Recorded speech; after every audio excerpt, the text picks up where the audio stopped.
Greetings, everyone. This is Rock and Roll Spot Connection with Weekly Comic Book Roundup.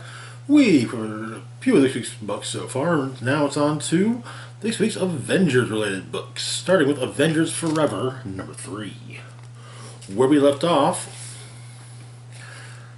Ghost Rider, Robbie Reyes, was in the clutches of Black Skull, who had in fact gotten all the various Robbies from throughout the multiverse, or at least a large chunk of them, and basically locked the 616 Robbie in a room with them, basically saying Survivor gets to walk out. Well, the 616 Robbie survived.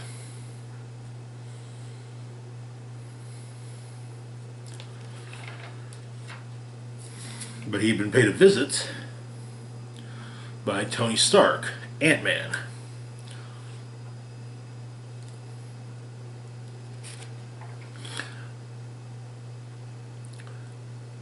And so we begin before the end of the last issue.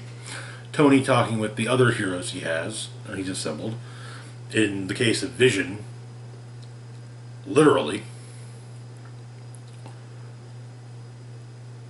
to explain that Tony pieced Vision together from spare parts when he was a kid. So that tells you how big of a loser he was. He had to build himself a friend. But in the years since then, Vision has been that and more. Then we've got Mariana Spector, the Moon Knight, Simon Williams, the Blood-Drenched Iron Man, and the Infinity Thing. So, Moon Knight is explained that a one-woman global rebellion, the ultimate shadow soldier. Wonder Man, the only kind of movies the Wastelands allows are ones where people get forcefully irradiated and have to fight each other to the death. By the time Simon escaped his cinematic slavery, he became the world's biggest movie star, the blood-drenched Wonder Man. As for the Thing, Ben Grimm, renegade astronaut, went searching the stars for something he could use to save the world. He came back as the Infinity Thing, as much as he ever came back at all. But apparently, all Ben seems to say is, the door is opening, it is time. But turns out that there was a slight snag in Tony's rescue plan.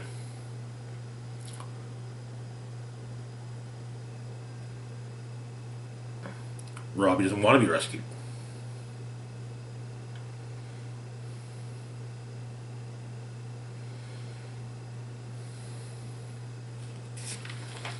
But the Black Skull symbiote to the entire complex, and well, the various roaches were there spying on Deathlock and Robbie. Seems like they've all been stomped on. Well, the symbiote is reacting. Outside, the shrunken down heroes go up against the War Machines namely the shrunk down Wonder Man does, with the Infinity Thing doing the same as well.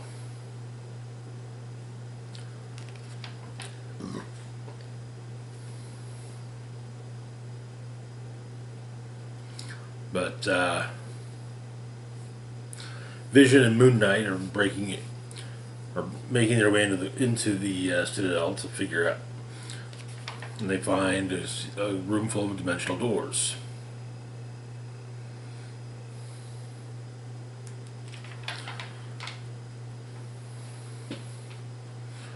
But Ant-Man is shrunk down, smaller than he's ever shrunk down before. He delivers a hell of a punch to Black Skull.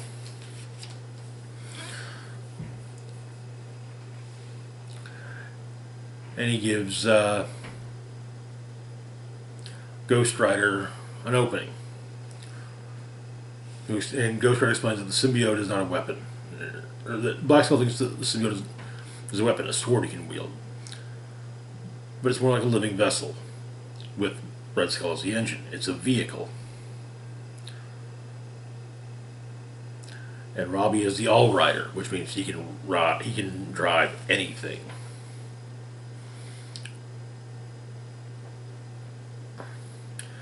And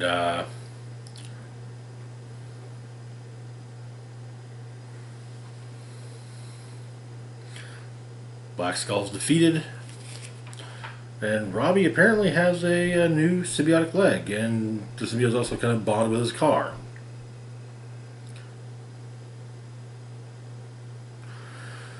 But Moon Knight explains that lets them know that they've got a room full of dimensional gateways, and seems something's coming through. More Black Skulls.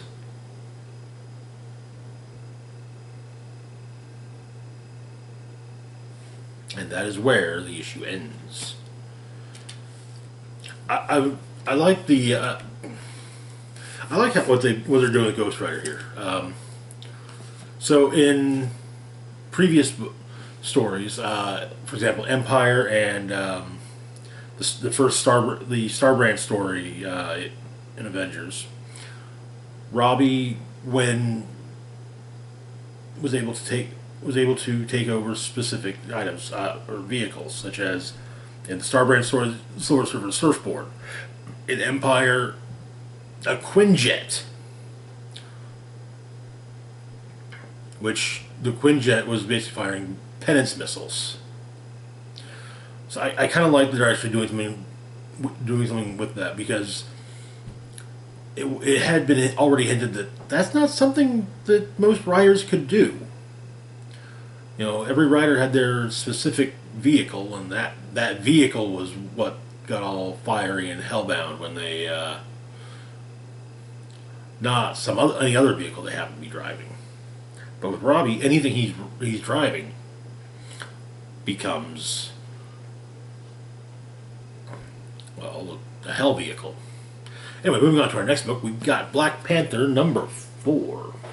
Where we left off, Black Panther went to Arakko to speak with his ex-wife, Storm, the Regent of Seoul, and also to inform Gentle, a Wakandan mutant, that the Sleeper Agent program, which Gentle was revealed to be a part of, was being disbanded. Meanwhile, there is trouble brewing in Wakanda. So we begin. It's about time for Black Panther and Omolola to leave. Storm and Black Panther share a kiss before he boards his vessel, and as T'Challa leaves, Storm tells Gentle that she's aware that he went to speak with T'Challa and wants to know everything that was said. Every single thing.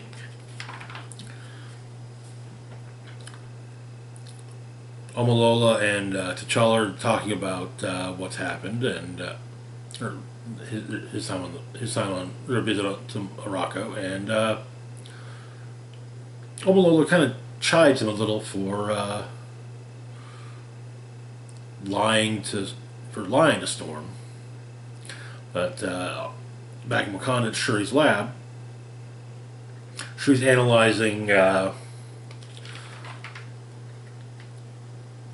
the assassins and their fighting styles, and it appears to the martial arts they're using are their fighting style may have originated in Wakanda, and that their outfits seem to be made of a synthetic, almost vibranium.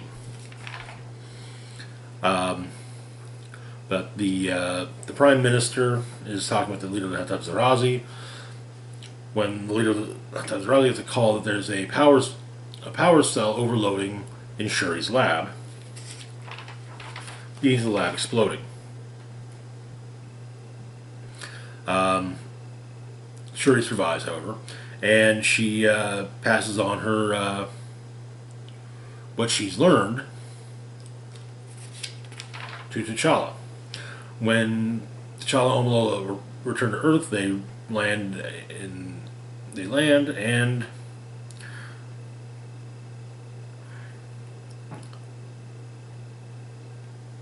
T'Challa accuses Zomalola of being behind the assassination plot, saying that she wasn't entirely faithful to Jai.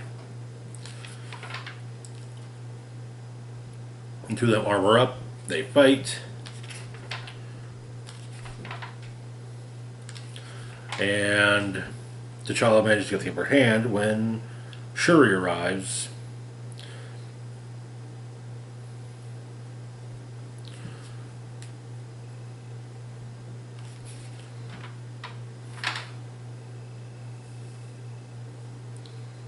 With Tazarazi backing her up.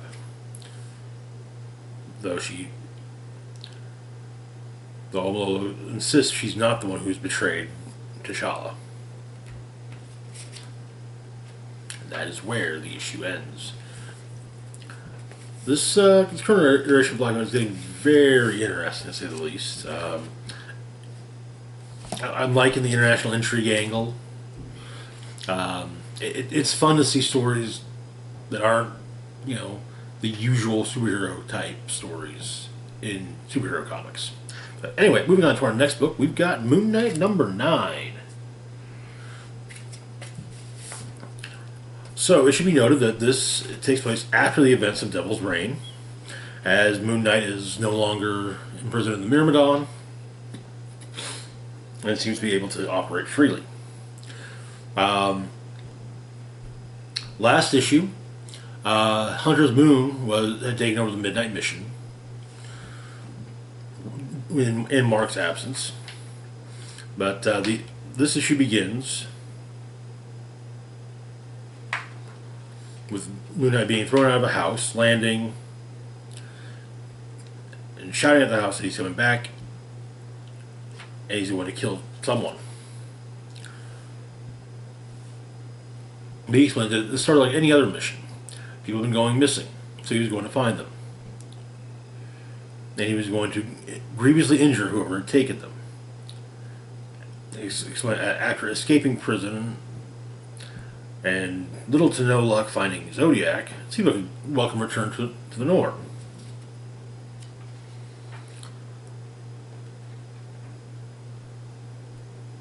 Apparently all three missing people got gone missing from the same place, the 6th floor of an old apartment building. Nothing weird about the place, no murders, no cults, no dimensional rifts, except for the fact that, looking at the blueprints, the building only should have had 5 floors.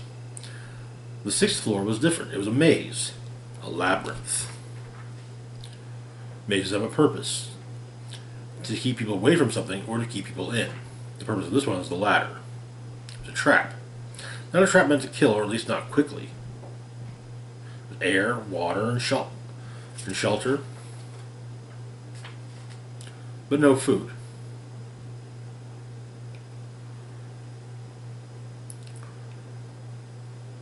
But it took Moon Knight a while, but he understood the purpose. It wasn't a maze; it was alive.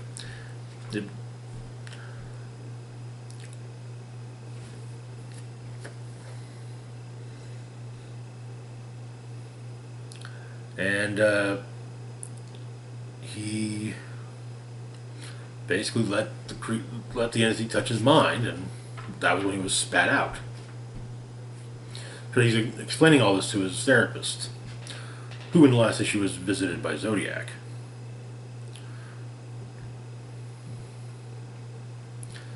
And Moon Knight apologizes if he caused Dr. Sturman any trouble with the Avengers.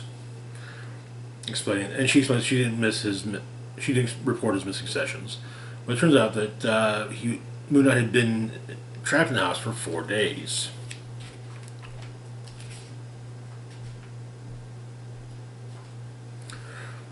But she suggests that maybe maybe him being a superhero is not a good thing. Maybe he should, his midnight mission's gone. His antics may have saved some people, but they also brought more violence in the neighborhood he claims to be helping. And so Moon Knight shows up at the Sanctum Sanctorum, asking a favor. And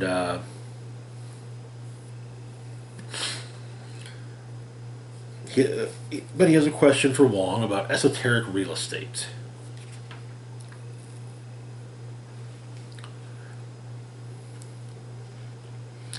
And so,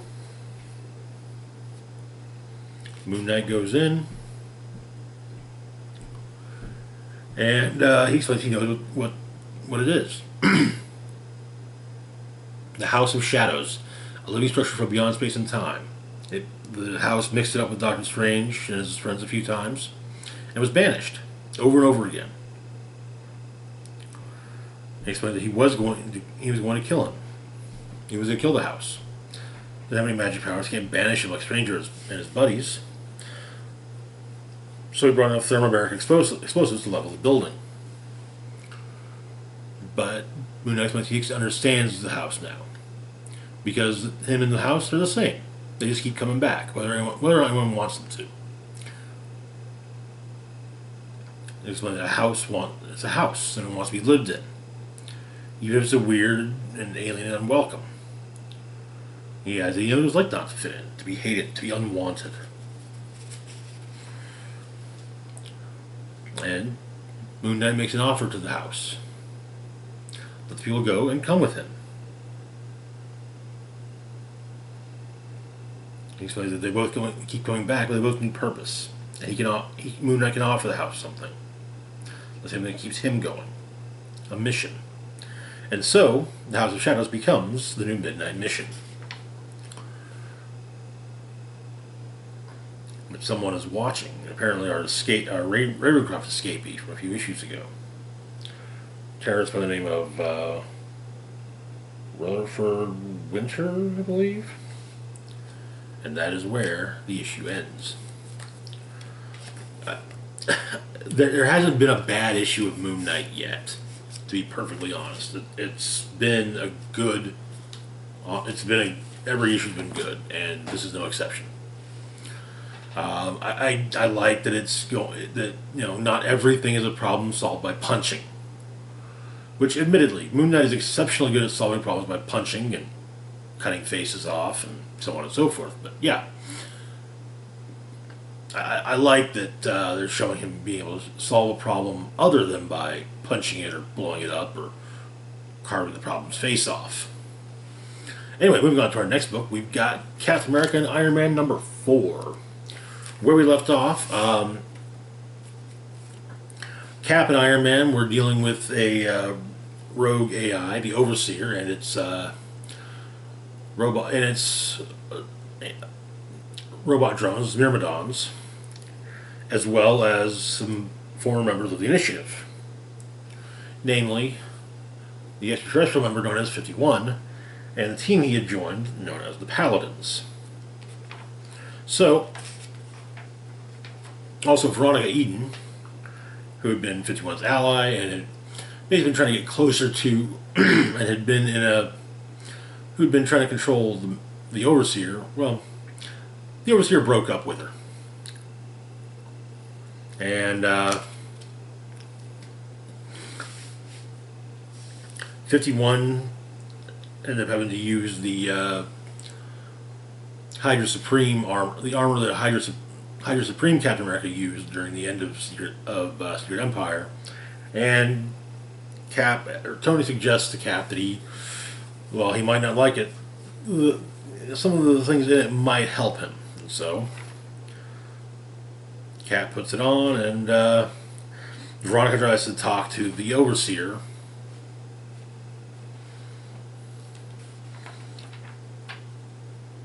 While Iron Man brings 51 back to the Paladins and goes after the senator that Veronica was working with, after dealing with a couple of Myrmidons.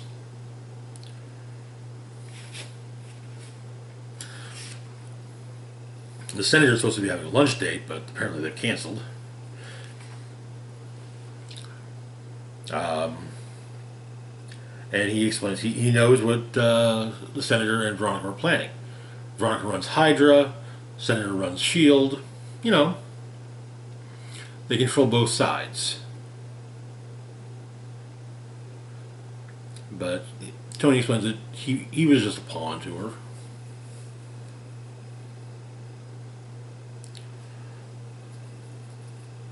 But Cap finds Veronica Eaton and basically recruits her help in taking down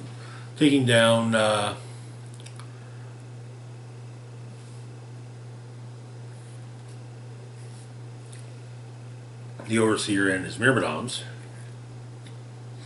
But she's got some gear she's going to need. That gear is apparently what she intended to wear as Hydra Supreme. It appears to be a harness that has octopus arms, a goblin glider of sorts, and the harness also has apparently a scorpion tail.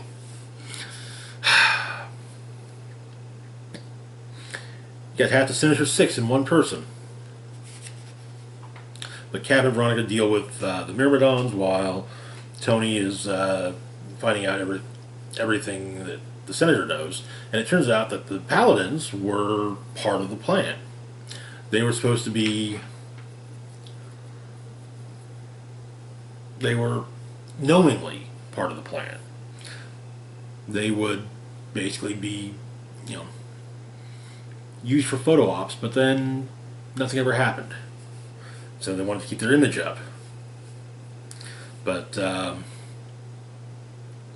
51 got loose and was then framed for killing a couple people.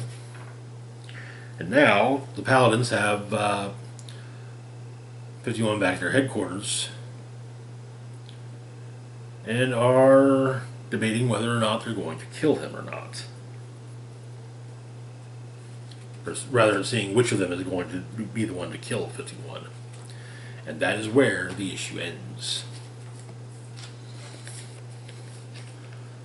Okay, this is definitely an interesting book. I'll be completely... I like the look of Veronica Eaton's Hydra Supreme outfit. But anyway, moving on to our next book, we've got She-Hulk #2.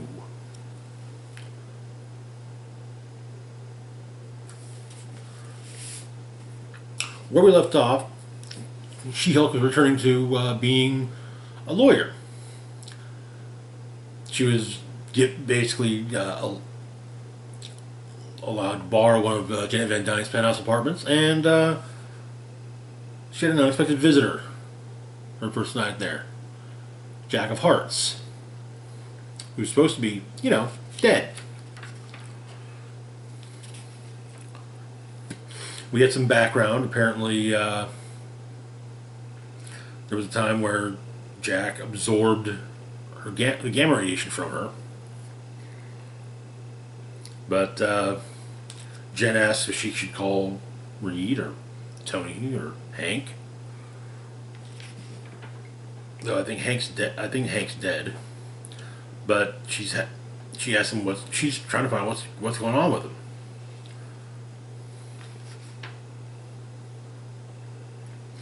He apparently died, but then he woke up in a containment tank, which he escaped from.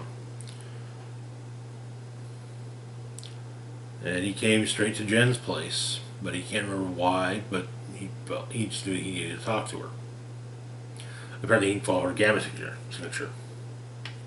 While he constantly says he doesn't drink water, he is very thirsty. He also claims not to eat either, and she ends up asking him that, when the last time he ate something was, and Jackson says that Bush was president, so it's been a while. Lots of food later, including uncooked pizza rolls that he's just scarfing at, frozen. Trying ice cream for the first time, and yeah. But he ends up passing out on her couch.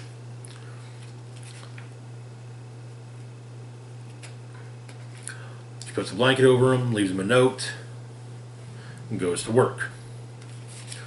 Runs into a traffic jam that an ambulance is caught up in. Picks up the ambulance, carries it to the intersection, and leaves her card on the ambulance window. makes it to her firm, bringing her own coffee.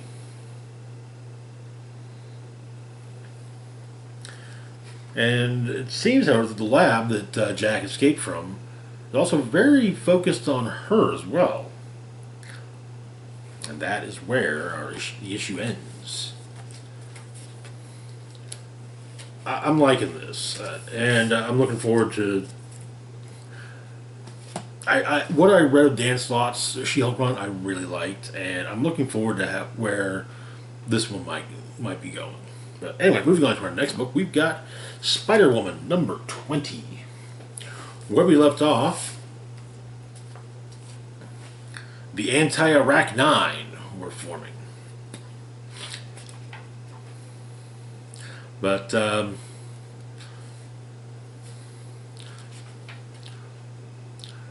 and the issue promises no thrills, no chills, unbelievable non-action on every page. So apparently they are holding auditions for the Arachnine. There's a bit more than just 9 after all. But Jess and Lindsay McCabe are doing some meditation, like Tai Chi type stuff in the park, which it is helping Jess, who's still having to heal from a variety of injuries.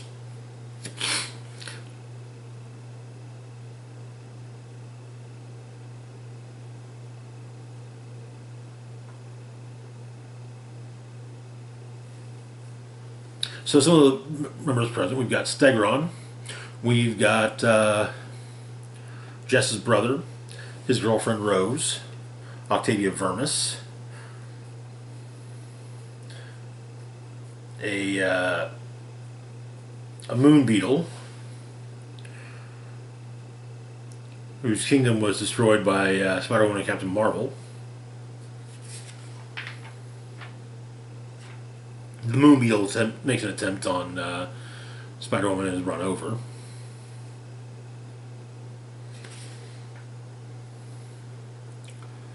Got a handful of various assorted villains, including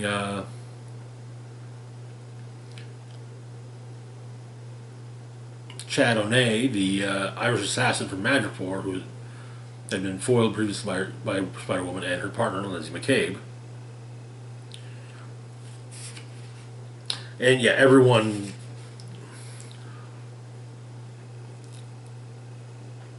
approaches, they get a handful of them together. And there's also a monster truck enthusiast whose monster truck was destroyed due to the recklessness of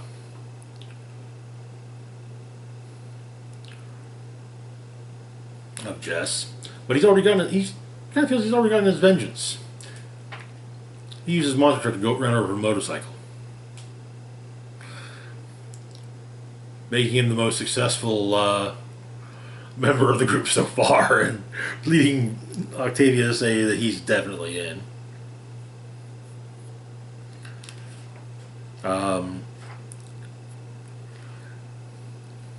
Lady Bullseye's added to the group, and they decided they're going after. They're going to make an attack on Jess, who's packing her trip to Madripoor with Lindsay to kind of bail her out of the trouble she's in. While she's gone, Carol will be watching after her son, but she had to make sure to find his plush Jeff. And Jess's niece gets to meet Carol.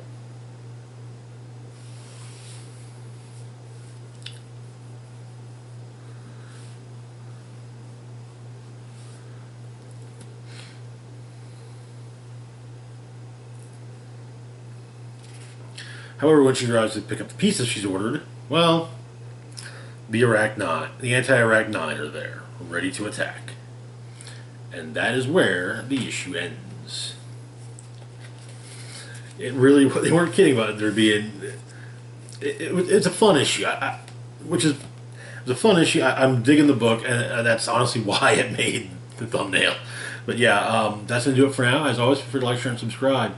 Links to my Facebook, Twitter, Patreon, and PayPal can be found in the description box down below. This is Rock and Roll Spock signing off, saying live long and rock hard.